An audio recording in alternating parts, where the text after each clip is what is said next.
ছেলে আছে দিদি আর একটা মেয়ে 48 বছর বয়সের মহিলা গাছে গাছে কোথায় যাবো গরু চড়াতে গিয়ে তারপরে আসার পথে মন্দিরের পাশে আসার মুখে যখন ঝড়টা আসছিল কিন্তু ওই মন্দিরের পাশে যে পোলটা আছে ওই পোলটা মন্দিরের সাথে থাকছে কোথায়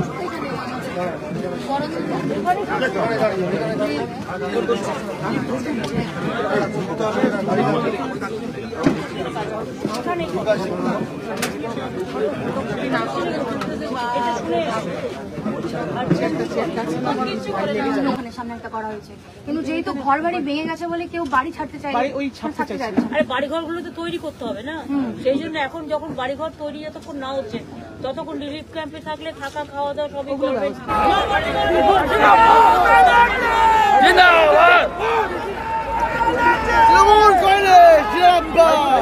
কিন্তু বাড়ি নিচে 6 বাড়ি ভেঙে গেছে আমি প্রশাসনের কাছে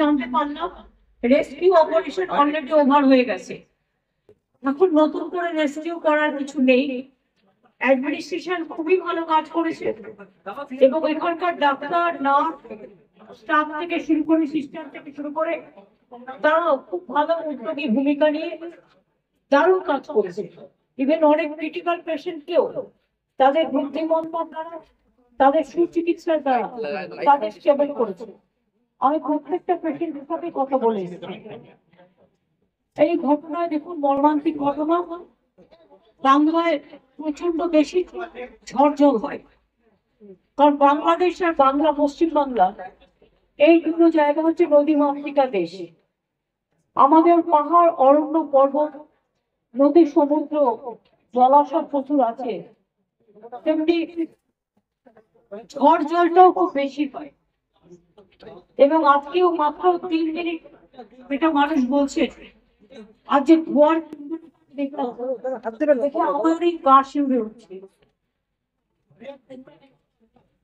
যারা মারা গিয়েছেন তাদের বাড়ি আমি গিয়েছিলাম পেশেন্টগুলো সবাইকে দেখলাম এবং আমি প্রশাসনকে ধন্যবাদ জানাতে তারা সঠিক সময়ে সঠিক উদ্যোগ নিয়ে রেস্কিউ অপারেশন এবং রিলিফ অপারেশনটা খুব ভালো করেছে আপনারা জানেন এখন ইলেকশন ডিক্লেয়ার হয়ে গেছে ইলেকশন নোটিফাইড হয়ে গেছে কিন্তু 3 মাস ধরে ইলেকশন চলবে এই সময়টা ঝড় জলের টাইমও এবং এটা কিন্তু ডিজাস্টার এটা এমার্জেন্সি সিচুয়েশন তাই প্রশাসন তাদের সাহায্য সাধ্য মতো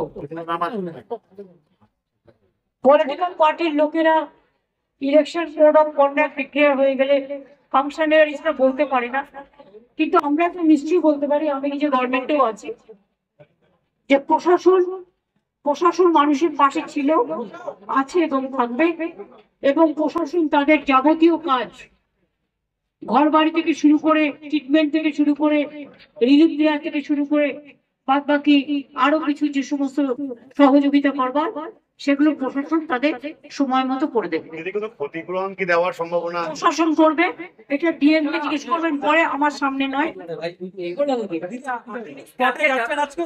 আমি বাড়িতেই যাচ্ছি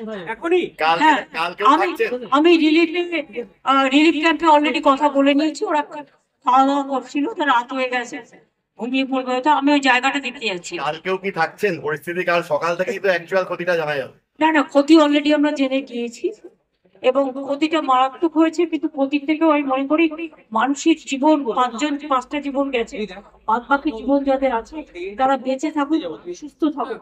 একটা মানুষের জীবন চলে গেলে যে ক্ষতি হয়, অন্য ক্ষতি তো ম্যানেজ করা যায়, এবং সেগুলো প্রশাসন সবসময় তাদের পাশে থেকে, জীবন চলে গেলে তো জীবন পাওয়া যায় না, তাই তাদের সর্বরকম সহযোগিতা প্রশাসন করবে। এমনি প্রাথমিক এস্টিমেটে ক্ষয়ক্ষতি কত টাকা? দেখুন, এরকম চটচট করে বলা যাবে না, এগুলো প্রশাসনিক লেভেলে ডিটেলস তৈরি করে তাদের কাছে ডিজাস্টারে যা সাহায্য করা তারা নিজেরাই করতে পারে, এগুলো আমাদের অ্যারেঞ্জমেন্ট করা আছে। আর একটা হচ্ছে rescue operation is already over. কালকে কোনো প্রশাসনিক বৈঠক হবে? ইলেকশনের সময় হতে পারে। আপনি আমাকে কেন ডেলিভারেটলি এই কোয়েশ্চেনটা করছেন? পেশেন্টদের ভালো চান না আপনারা রাজনীতি করতে চান? আমি কিন্তু রাজনীতি করতে এখানে আসি, এটা প্রশাসনিক বৈঠক করার টাইম নয়। যদি আমি বলতে পারি ডিজাস্টার টাইম, কিন্তু আমি আমি করছি না, কারণ আমি তো সবাইকে দেখতে পেলাম। চিকিৎসকরা যে কাজটা করেছে, নার্সরা যে কাজটা করেছে, ওয়ার্ড বয়রা যে কাজটা করেছে, ভালো কাজ। এমনকি লোকাল স্থানীয় যুবকরা যেটা করেছে, আমাদেরও প্রত্যেকে ছিল, প্রত্যেকে কাজটা করেছে।